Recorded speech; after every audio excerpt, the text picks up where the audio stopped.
आपको सुना रहे थे ना एक दिन कि गुरुजी चिलम पीते थे। चिलम अवधूत संत थे, वर्षों तक तो ऐसे ही स्मशान में दिगंबर रह गए, ठंडी गर्मी बरसात। कोई रुपया चढ़ा गया धूने में स्वाहा, कपड़ा दे धूनी में स्वाहा, लड्डू मिठाई दिया धूनी में स्वाहा, सब चीज स्वाहा कर देते थे।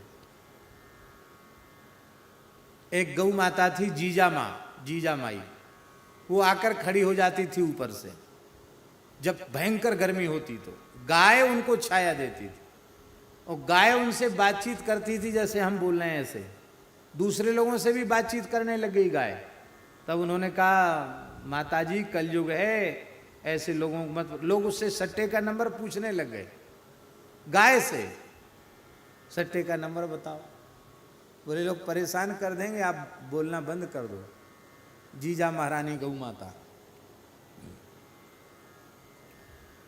तो पूर्व जन्म में ये उनके विरक्त शिष्य थे, और यहाँ से ये जो कमर से नीचे इनका धड़ काम नहीं करता था, अपंग थे। फिर भी गुरुजी की सेवा में रहते, ऐसे खिसक खिसक के जाते थे। और सेवा क्या थी? चिलम बनाओ। चिलम बना करके ऐसे गुरुजी को देते, ऐसे मुँह करके देते थे मर्यादा के कारण। और गुरुजी पीने के बाद फिर दे देते, फिर वह किनारे चले जाते। गाते बहुत अच्छा थे, कीर्तन खूब करते, खूब कीर्तन करते, और गुरुजी कीर्तन सुन के बहुत राजी होते। एक दिन गुरुजी बोले, हे बच्चा, हाँ हाँ महाराज जी, जा दिल्ली दरबार चला जा, तुझे दिल्ली दरबार सौंप दिया, चला जा दिल्ली दरबार। अब दिल्ली दरबार चला जा, ये नहीं कहा कि मैं अपंग हूं, चल फिर सकता नहीं, घिसट घिसट के चलता हूं, कैसे दिल्ली दरबार, कुछ नहीं कहा। गुरु आज्ञा हो गई, जो आज्ञा। आपने कहा भक्तों से कि मैं चल तो सकता नहीं, हमको उठाकर उस ट्रेन में रख दो जो दिल्ली की तरफ जाती हो। लोगों ने उठा करके उनको रख दिया दिल्ली की ट्रेन में। दिल्ली पहुंच गई ट्रेन। अब सब ट्रेन यात्री तो उतर गए, ये कैसे उतरे? ये तो उतर ही नहीं सकते। तो पीछे से कुली देखते ना, कोई सामान वामान छूट गया तो रेल के कर्मचारी सफाई वाले, ए बाबा कहाँ जाना है? तो बोले दिल्ली दरबार। ये दिल्ली दरबार क्या होता है? ये दिल्ली तो है, ये दिल्ली है, उतरता क्यों नहीं है? बोले चढ़ाने वाला ने चढ़ा दिया, उतारने वाला उतार लेगा।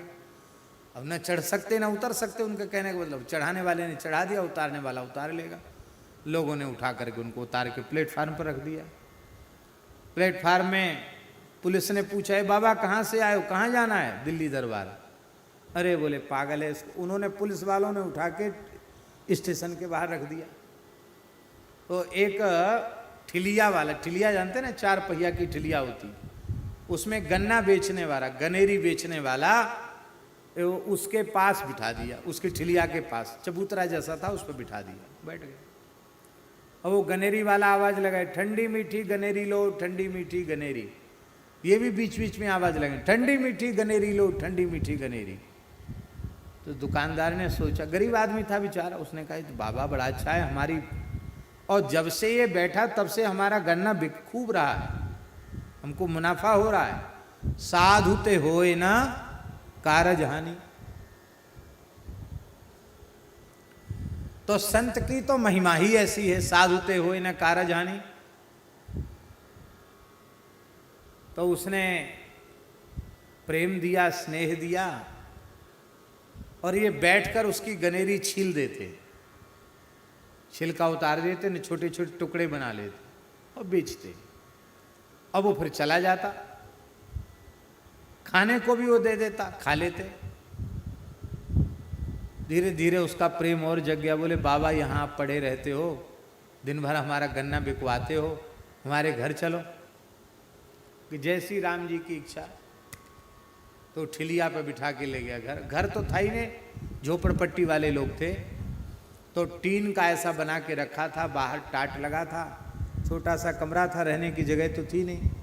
तो बाहर की जगह में थोड़ा सा टाट लगा के इनको बिठा दिया।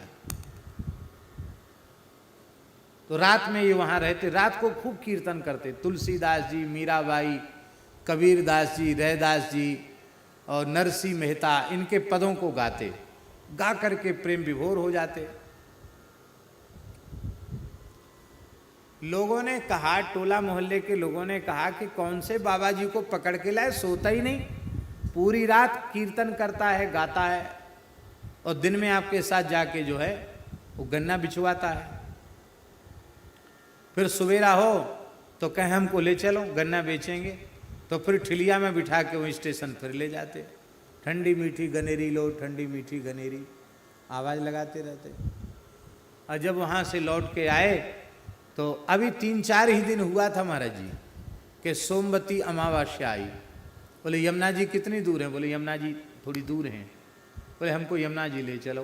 बोले हाँ बाबा, आज हम स्टेशन गन्ना बेचने, हम यमुना जी गन्ना बेचने जाएंगे। तो ठिलिया पे बैठ के यमुना जी चले गए। यमुना जी में स्नान किया और एक गड्ढे जैसी जगह थी, वहाँ बैठ गए।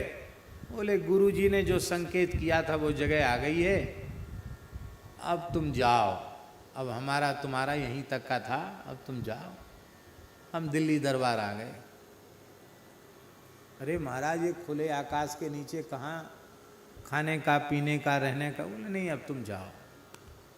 बहुत मनाया, मना कर दिया। वही बेचारा गरीब आदमी, उसके घर में जगह ही कहाँ थी, इतनी सामर्थ्य कहाँ थी। बोले चलो जैसी महात्मा की इच्छा। और वहीं बैठकर अपना कीर्तन भजन करते।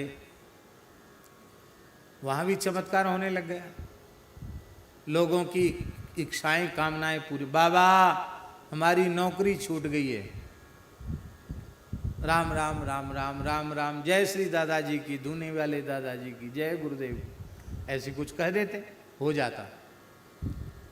बाबा सेवा बताओ, तो कहते यहाँ मिट्टी डाल दो, गड्ढा था वहाँ लोग मिट्टी डाल देते। बाबा हम बहुत तकलीफ में हैं, तो फूल की पकड़ी उठा के दे देते, राम राम राम राम लो, राम राम राम राम लो। देश के प्रथम राष्ट्रपति डॉक्टर श्री राजेंद्र प्रसाद जी, उनको दमे की बीमारी थी और बहुत इलाज हुआ, उनकी बीमारी ठीक नहीं हुई। सर्दियों में बहुत कष्ट बढ़ जाता था, तो सर्दियों में डॉक्टर राजेंद्र प्रसाद जी को बड़ा कष्ट बढ़ा। उनकी खास बहन थी, वो आई जमुना नहाने, उन्होंने सुना कि महात्मा बड़े चमत्कारी हैं, अपंग बाबा हैं, तो वो आई, बोले हमारे भाई राष्ट्रपति हैं और बीमार हैं, आप उनको भी कुछ आशीर्वाद दे दो। तो एक गुलाब का फूल पड़ा था, उसकी कुछ पकड़ी लो दे देना। की बहुत श्रद्धा नहीं जगी, कहाँ से ले आई, क्या कहाँ से पकड़ी ले आई, दे रही है, पर बहन पीछे पड़ गई, नहीं नहीं खाओ खाओ, मेरे सामने खाओ। जैसे ही उन्होंने खाया, खाते ही बचपन की बुढ़ापे तक की दमे की बीमारी तत्काल खत्म हो गई। जैसी खत्म हो गई तो एक तो चमत्कार हो गया, चमत्कार को नमस्कार। तो बोले भाई संत तो बड़े विलक्षण हैं, उनको यहाँ राष्ट्रपति भवन में बुलाओ। पहुँचा, न्योता आया, राष्ट्रपति भवन में पधारिए। बाबा बोले अपना दरबार तो यहीं लगा है, अपने किसी के यहाँ नहीं जाते हैं, उसकी गर्ज हो तो यहाँ आवे, नहीं हम नहीं जाते वहाँ।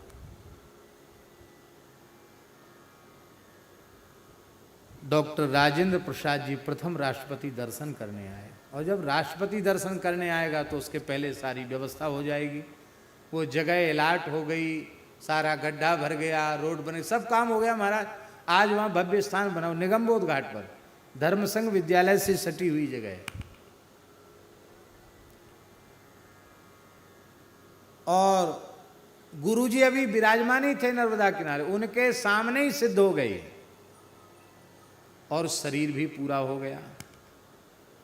बोले वैसे अब कोई कर्म शेष नहीं बचा है कि हमको द्वारा आना है, लेकिन हम द्वारा आएंगे। क्यों? इसलिए हम द्वारा आएंगे कि हमारा शरीर अपंग था, हम गुरुजी की जैसी सेवा करनी चाहिए थी, वैसी सेवा हम गुरुजी की कर नहीं पाए, तो गुरु सेवा के लिए द्वारा जन्म लेना है। और लोगों से कहते थे अभी तो हमको उठा के यहाँ से वहाँ, वहाँ से वहाँ रखते हो, फिर मैं इतनी तेज चलूंगा कि तुम लोग मेरे साथ चल नहीं पाओगे। लोग समझते नहीं थे। उनका शरीर पूरा हुआ, उनकी समाधि देने गुरुजी खुद पधारे। गुरुजी ने अपने हाथ से समाधि दी और उन्हीं का जन्म इनके रूप में हुआ। इनके रूप में वो वही जो संत, उन्हीं का जन्म इनके रूप में हुआ। और जब जन्म हुआ तो बहुत बीमार थे बचपन में, बहुत बोलना नहीं आता था, अभी इतने छोटे थे, बार बार बीमार पड़ जाते। एक बार तो लगा कि मर गए। इनकी माँ पिताजी लेके सामने रख दिया। गुरुजी तो सिद्ध थे, बोले भाई देखो ये तुम्हारा तो है नहीं, ये तो हमारा, हमारी सेवा करने आया है, ये तो हमारा है, तुम्हारे पास तो रहेगा नहीं। अब एक ही बात है, इसके प्राण बच सकते हैं। क्या? तुम भेंट कर दो धूना पर के ले दे दिया तो ये बच जाएगा, नहीं तो नहीं बचेगा। अरे महाराज दे दिया, दे दिया।